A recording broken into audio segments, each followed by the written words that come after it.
అంటే చిన్నదే, ఆ. ఎక్కువ లేదు, పెరిగింది లేదు ఏమంటుండు. మా బతుకు బాధ మంచిగా లేదు అనుకుంటుండు. ఇప్పుడు ప్రభుత్వం మీ ఇండ్లన్నీ ఇక్కడ డెవలప్ చేస్తాం అనుకుంటుంది, మీకు మంచి ఇండ్లు కట్టించి మీకు ఉద్యోగాలు కల్పిస్తా ఉంటుంది. నిజమేనా, నమ్ముతారా? అది చెప్తుంది కానీ తెచ్చింది లేదు. ఉమ్. ఇది తోట ఇల్లు ఏంటో ఇది. ఏం చేస్తాడు ఇప్పుడు మోయా, ఏం పని చేస్తాడు ఈయన? ఈయన కూడా వ్యవసాయం చేస్తాడు. వ్యవసాయం చేస్తాడు. ఎంత పిల్లలు? పిల్లలు ముగ్గురు. ముగ్గురు పిల్లలు. కానీ వీళ్ళది చాలా పేద సాదాసీదా బతుకులు. కానీ ఇలాంటి ఇంటి నుంచే ఒక ఆదివాసీలు, అంటే ఇక్కడ జరుగుతున్న పరిణామాలు కావచ్చు, ఇక్కడ ఉన్న పేదరికం కావచ్చు, ఇక్కడ మనం చాలా మందిని చూస్తే కనుక వాళ్ళ మనుషులకు కల్మషం లేదు. వాళ్ళ మనుషులు ఏదో కార్పొరేట్ సంస్థలు కానీ ఏదో దోచుకోవాలన్నా కనీసం ఇది కూడా లేదు. వాళ్ళైనా చాక్లెట్ ఇచ్చినా, బిస్కెట్ ఇచ్చినా, కొన్ని 10 రూపాయలు 20 రూపాయలు ఇచ్చినా కూడా సంతోషంగా తీసుకునే మనుషులు. కానీ ప్రభుత్వాలు మాత్రం వీళ్ళని టార్గెట్ చేస్తున్నాయి అనేది ప్రజా సంఘాలు ఆరోపిస్తున్నాయి. ఇప్పుడు గోపి, తెలుగు వచ్చిన గోపి కూడా సేమ్ అదే విషయాన్ని చెప్తున్నాడు. కానీ హిడ్మాని టార్గెట్గా చూపిస్తూ ప్రభుత్వాలు మాత్రం తమ ప్రతిష్టను పెంచుకునే దిశగానే అమిత్ షా ప్రయాణిస్తున్నారని ఆరోపిస్తున్నారు. ప్రస్తుతం హిడ్మా ఇంటి వద్ద ఉన్న మనము హిడ్మా ఇంటి వద్ద ఒక్కసారి లోపల పరిణామాలు చూద్దాం. ఎందుకంటే ఇదే ఇంటి నుంచి తన ఎదిగిన తీరుకోవచ్చు, ఇక్కడ నుంచి తన ప్రస్థానాన్ని కొనసాగించిన వ్యవహారం కావచ్చు.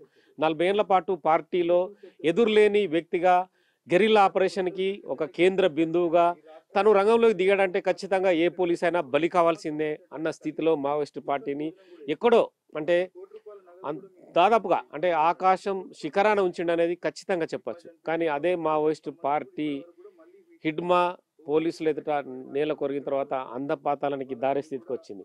సో మనం ఇంటి వద్ద చూస్తే కనుక వాళ్ళ ఇంట్లో కూడా ఇక్కడ చూడొచ్చు ఎంతటి పేదరికం ఉంటుందనేది కూడా మనం చూడొచ్చు. మనం పట్టణ ప్రాంతాల్లో కానీ గ్రామీణ ప్రాంతాల్లో చూస్తే మన ఇంట్లో ఆ వస్తువులు లేవు, ఈ వస్తువులు అని చెప్పి ఎంతో గందరగోళానికి గురవుతుంటాం.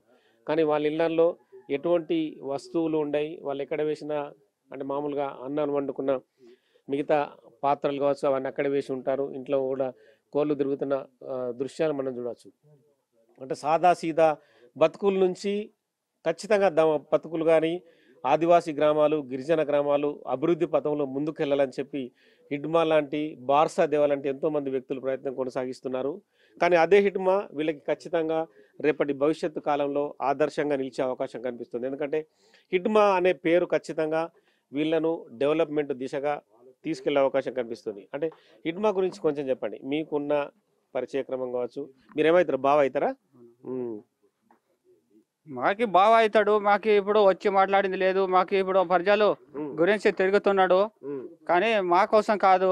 అంటే పార్టీలకు పోయిన తర్వాత ఎప్పుడన్నా బయటకు వచ్చిన తర్వాత చుట్టుపక్కల ఏమైనా కలిసిండా దళంతో పాటు? కలవట్లేదు నాన్న, అసలు కలవలేదు. అస్సలే కలవట్లేదు. ఒకసారి 6 సంవత్సరాలు అవుతుంది కలిసింది కటిపిల్లలు పోయినప్పుడు. ఇప్పుడు మీరు ఏం పని చేస్తున్నారు, మీకు మంచిగా అనేస్తున్నదా, ఏమైనా మీరు మంచిగా బతుకుతున్నారా ఏంటా అదే అడిగిండు. అందరు ఇంటి కాడ మంచిగా ఉన్నారా లేరా? ఇంటికి అయితే రాలేదు. ఇంటికి రాలేదు. ఎక్కడ కలిసాడు? బయట కలిసిండు, అడవుల్లో కలిసాడు. బాగానే ఉన్నాడు అప్పుడు కలిసినప్పుడు? మీరు బాగానే ఉన్నాము. బాగానే ఉన్నాడు. ఇప్పుడు ఈ ఎన్కౌంటర్లో హిడ్మా భార్య రాజే తెలుసా మీకు? తెలుసు. ఎక్కడ ఉంటుంది రాజే? ఇక్కడ ఈ చుట్టుపక్కల ప్రాంతమేనా? ఇక్కడ కూడా వచ్చేది. అది వచ్చేదా? అవును. అంటే మీ క్యాస్ట్ అయినా, మీ కులం? వాకులమే, ఎస్టీ. అంటే వాళ్ళిద్దరు పరిచయం పార్టీలు ఒకేసారి పోయారా లేకుంటే తదుపరి పరిచయం అయింది వాళ్ళకి? మరి నా కళ్ళు దొరుకుతున్నానా? సో మొత్తానికైతే ఇప్పుడు హిడ్మా ఎన్కౌంటర్ తర్వాత పోలీసులు ఏమంటారు ఇక్కడికి వచ్చి? హిడ్మా ఎన్కౌంటర్ అయిన పోలీసులు ఇక్కడ వచ్చి చెప్పట్లేరు ఇంకా.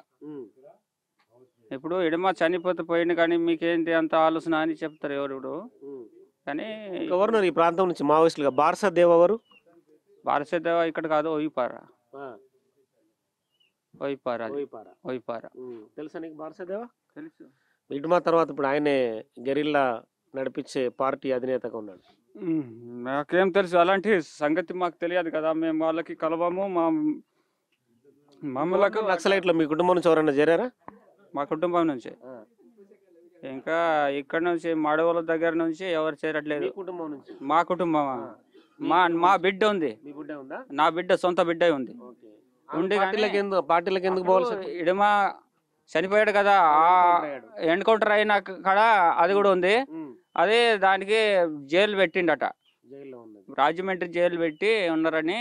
ఇంట్లో నుంచి ఎందుకు పారిపోవాల్సి వచ్చింది? ఇంట్లో నుంచి నేను ఈ పని చేయకుండా నీవు పిల్లలతోటి ఆడి ఆడి ఇప్పుడు తినటానికి కుదరదు కదా, ఏదైనా పని చేస్తే మనకి డబ్బు అయినా అవుతుంది, ఏది ఈ తినటానికి ఒక ముద్ద దొరుకుద్ది అని చెప్పి ఒక చెంప నేను కొట్టాను. దాని తర్వాత అది ఏటో మనకి తెలియకుండా ఉరికింది, నేను చుట్టాల దగ్గర పోయిందని నేను ఆలోచించుకున్నా. అట్లా అని నేను రేపు ఎల్లుడో ఉండి చూస్తేమో లేదు దళంకి పోయింది అన్నాడు. ఇప్పుడు అరెస్ట్ అయింది. అంటే ఇటుమ దళంలోనే ఉండదా? ఇడమ దళంలోనే ఉన్నది. మామ కదా, మామయ్య అని. అదే 3 సంవత్సరాలు అయింది. 3 సంవత్సరాలు అయింది. మరి బిడ్డను వెళ్ళి చూడవా? మరి రాజమండ్రి జైలుకి వెళ్తావా? ఏం చేయాలి నాన్న, ఇప్పుడు ఎక్కడ తెలియకుండా మేము ఇప్పుడు సుఖమా, మాది జైలు అయినా ఏదైనా దంతవాడ సుఖమా. పోలీసులు ఏమైనా చూపించారా? అంటే నీ బిడ్డను చూపిస్తానని చెప్పి తీసుకెళ్తా అంటున్నారా? లేదు చెప్పట్లేరు. మేము కాసేపు ఉండి అప్పుడు కానీ వెళ్తే మంచిగా అవుతుంది, ఇప్పుడు మంచిగా ఉందా లేదా, ఇప్పుడు సంపర్కం ఉంది. ఇప్పుడు సిలిండర్ అయిన వాళ్ళు ఉన్నారు సారు, సిలిండర్ ఉండేటోళ్ళు మళ్ళీ చెప్తున్నారు ఏం కాదు నీ బిడ్డ ఉంది కానీ నువ్వంతా కంగారు పడకు, వస్తే వస్తావు కానీ ఇక్కడ కలిసి ఫోన్ చేసి రమ్మంటాడు. ఏ వయసులో ఇటుమ వెళ్ళాడు పార్టీకి ఇక్కడ నుంచి? ఈ వయసు వెళ్ళాడు కానీ మాకు అంత తెలియదు. 17 అట్లా 17, 18. ఎందుకు వెళ్ళాల్సి వచ్చిందని దానికి ఏం చెప్తారు కారణం? దానికి వాళ్ళు ఆడుకుంటాడనట్టు ఇప్పుడు దళం వచ్చి నేర్పిందిగా. ఇప్పుడు మనకి ఇలాంటి సమస్యలు ఉన్నాయి, మనము ఇట్లా ఉద్యోగం చేస్తేనే మనకి మంచిగా అనిపిస్తుంది. మనం ఇప్పుడు అడవి మన భూములు అన్ని సామ్రాజ్యవాదులు, సమ్మతవాదులు ఇలాంటి వాళ్ళు లాగి మనకంత భూమి ఇవ్వకుండా చేసుకుంటారని ఆలోచించి ఇది చెప్తే వాడు ఆలోచించి వెళ్ళిపోయాడు. మాకు కూడా ఏం చదువుకున్నాడు? వాళ్ళు ఇక్కడ చదివింది లేదు నాన్న, వాళ్ళు ఇక్కడ అన్నారకే ఆమెకే ఇప్పుడు మాత్రలు ఇక్కడ చదివి అక్కడే చదివాడు పార్టీలో. ఇక్కడ చదవట్లేదు. 5వ తరగతి చదువుకున్నాడు అంటారు. ఇక్కడ 5వ తరగతి లేదు, ఇక్కడ 5వ తరగతి లేదు, ఏం లేదు. ఇప్పుడు 2వ తరగతి ఏమో ఇక్కడ చదువుకుంది, ఇక్కడ చదివింది లేదు. మేమంతా మొత్తం ఒక్కసారి చదివిన వాళ్ళు మేమే. ఇప్పుడు మామూలుగా మీరంతా రోజువారీ కూలీ చేస్తే మీ పంటలు పండించుకుంటే ఎంత డబ్బు వస్తుంది మీకు? మాకి పంటలు పండిస్తే మాకు తినటానికి మేము అమ్మట్లేదు, అమ్మేది ఒక 2,000, 3,000 అంతే అంతే. ఇప్పుడు బండి తోటే దున్నేస్తాం కదా, బండికి ఒక 10, 12,000 పోతాయి. మాకేముండదు, మాకు లాభం రావట్లేదు. దానివల్లే మేము గరీబు. మాకు ఇప్పుడు పేద రైతు గోచిగుడ్డలు పెట్టుకొని ఈ భూములు సంపాదించారు మా తల్లిదండ్రి. ఇప్పుడు మేము ఇదొకటి అదొకటి చేసి ప్యాంట్లు, చెడ్డలు, ఈ నిక్కర్లు ఏంటి మేము పెట్టుకుంటున్నా. కానీ వాళ్ళకున్నావు గోపి? నేను కూడా వాళ్ళతోటి చదువుకున్నాను కానీ నేను 5వ చదువుకుంటున్నాను. నీ వయసు ఎంత ఇప్పుడు? నా వయసు ఇప్పుడు 40 నడుస్తుంది నాన్న, 40 నడుస్తుంది. సో మొత్తానికైతే ఎంత సీదా జీవితాలు అర్థం చేసుకోవచ్చు మనం. ఇటు మా సొంత అన్న ఎన్నో అన్న మోయ ఎన్నో అన్న 3వ అన్న. ఎంతమంది వీళ్ళు? అక్క చెల్లెలు, అన్నదమ్ములు? 4 అన్నదమ్ములు, 4 అన్నదమ్ములు, 4 అక్క చెల్లెలు.